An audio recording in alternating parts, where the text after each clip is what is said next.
Hello guys, तुमच्या सगळ्यांचं स्वागत आपल्या न्यू मिनी ब्लॉगमध्ये.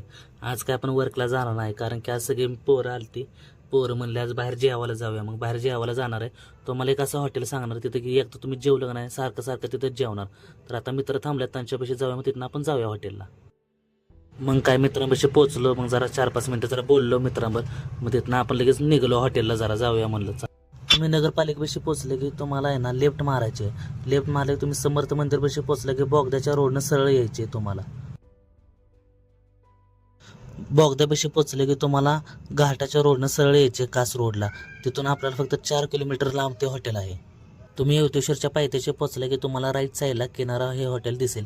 या हॉटेल आपल्याला यायचे. या हॉटेलच्या आत येतो. या हॉटेलच्या आत आले की एकदम आपलं रिलॅक्स होत असतं, कारण की आपल्याला कोणाला टेन्शन नसतं, काय नसतं. आपण इथं फक्त जेवायला आलो असतो. इथं जेवणाची सोयीसुद्धा एकच नंबर आहे. जर तुम्हाला बाहेर जेवायला बसायचं असेल तर बाहेरसुद्धा त्यांनी सोय केलेली आहे. जेवणाला बसायची टेबल टाकून देतात. म्हणजे काही काहींना कॉटेजमध्ये बसायची सवय, तर इथं कॉटेजसुद्धा अवेलेबल आहे. तुम्ही इथं एकदा नक्की व्हिजिट करा. तर आपण इथं चिकन थाळीची ऑर्डर देतो. स्टार्टिंगला आपल्याला आयनी दिली जाते स्टार्टरला.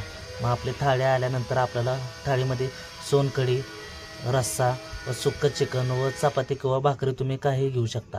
तर तुम्हाला सांगतो हे खाऊन चौकशी आहे याची. तर पहिला घास मी घेतो की पहिला घास खाल्यानंतर एकदम असे आत्मतृप्त होते. एकदम जेवण एकदम चिकन एकच नंबर लागत होतं ह्यांचं.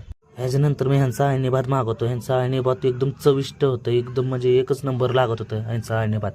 तुम्हाला हे अळणी भात काय असेल तर या हॉटेलला नक्की व्हिजिट करा. वर चॅनल कोण नवीन असेल तर चॅनलला सबस्क्राईब आणि लाईकसुद्धा करा.